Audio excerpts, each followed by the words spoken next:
released globally and published last week. At AIMIA, we publish many such reports about all things loyalty, but this is really our first report about India and about loyalty and consumers in India. The report is focused on the race, and it really is a race, to engage young, urban, aspiring Indian consumers. I'd like to share a little preview with you today, a trailer, as it were, of the report, and then the full report, if you'd like, is both online at aimia.com, and I think we will have hopefully brought enough copies for you, and we have a booth just outside that you can pick up a hard copy from. Let me start first by telling you about the research that's behind the report. At AIMIA, we commissioned IMRB in the summer of 2013 to conduct a rather extensive study on consumer behavior in India. Given the business that we're in at AIMIA, we focused on consumers' relationships with brands, consumers' relationships with loyalty programs, how consumers access loyalty programs, the channels that they use, the rewards that they prefer, what motivates consumers, etc. We conducted two types of quantitative research, both online and face-to-face interviews, 1,500 such interviews in all. And we conducted the research really across the country in 10 metros, Delhi, Mumbai, Bangalore, Chennai, Hyderabad, Pune, Ahmedabad, Guwahati and Lucknow. I think we're the 10 cities, if I have them correct. But as you can see, really the breadth and width of India. We've done similar research in other geographies: Canada, the UK, the US, the Middle East, and in those and so we were able to compare the research that we did in India to the research that we had in these other geographies. In the other geographies, we focused the research actually on the millennial population, Generation Y, people under 30 years of age. And so we did the same thing in India as well. We broke out the research between millennials and non-millennials, obviously even more meaningful in India, given that India has the highest millennial population in the world. 63% of our 1.3 billion people are under the age of 30. Let me tell you a little bit of what we looked at. We looked at loyalty as a concept, technology and channel use, data concerns, and also loyalty program motivators. Let me tell you just a little bit before we get into the research about AIMIA. AIMIA, I don't expect you to really know who we are. We're not a household name. We're really a B2B company, so as consumers, I don't necessarily expect you to know the brand.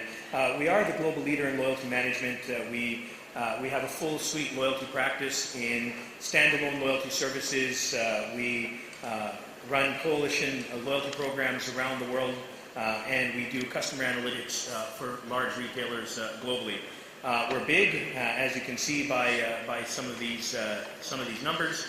We've been in India for the last 4 years and have the privilege to work with some great Indian brands like Taj Hotels and Axis Bank and Tata Capital and Standard Chartered. Although we talk about the loyalty industry, really what we do is we help companies build deeper, more profitable, more engaging, more meaningful relationships with their customers. Let me get on to the report and tell you what we found, some of the answers that we were able to uncover from the research and that we'd like to share with you today.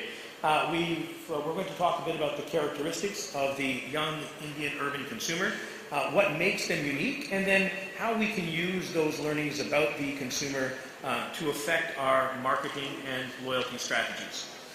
So firstly, about the Indian consumer, they're connected. We all know that. 45%, in fact, 45% of Indian consumers access the internet only through their mobile devices. Now that's a little different than globally. Of course, globally everyone is connected, but the prevalence of people connecting to the internet only on their mobile device was really a unique, only in India type of feature. And of course, the young are the most connected. 85% of smartphone and social network users in India are below the age of 35. And we're not just connected everywhere, but we're connected to everything. 60% of the respondents that we surveyed said that they use the internet not just for information, but also for education, for entertainment, for social networking, for business, and for shopping. shopping, not quite buying yet, but shopping. Speaking of buying, it was one very interesting statistic is that although e-commerce is still obviously very nascent, 40% of urban internet users reported that their online activities actually influence what they buy. And what we found is that although e-commerce in India right now is about 40,000 crore in value, that 5 times that amount is actually influenced by online behavior and digital shopping, which means that e-commerce, not necessarily e-transactions, actually account for up to 200,000 crore of actual commerce. Now, for all the e-tailers in the audience, and we know that it quite hasn't taken off yet. We all read the same projections that at some point, maybe the moment will finally, I think what's the famous Steve Jobs quote about the future being predictable, we'll just get the date wrong, or that it's distributed unevenly. We all know that it will happen. We aren't quite sure when it will happen. I think some forecasts say that by the year 2020, 8% of commerce will be online by that point. But if we use the last statistic and carry on that pattern, then although 8% of commerce will be online, 5 times that amount, or 40% of commerce, could actually be affected by digital, or influenced by digital. In addition to being connected, our Indian consumers are very social and very vocal. So we're all Indians here. We all know that Indians are very social creatures. But in addition to just being social generally, we're also very social and vocal about our purchase behavior. We're happy to tell people what we buy. We're happy to make recommendations. And we also listen to other people's opinions and are interested in other people's opinions before making our purchases. One interesting, perhaps, we are like that only type statistic, and that is perhaps influenced by the prevalence of joint families in India, is that although millennials feature very largely in influencing or researching their family's purchase behavior, 72%,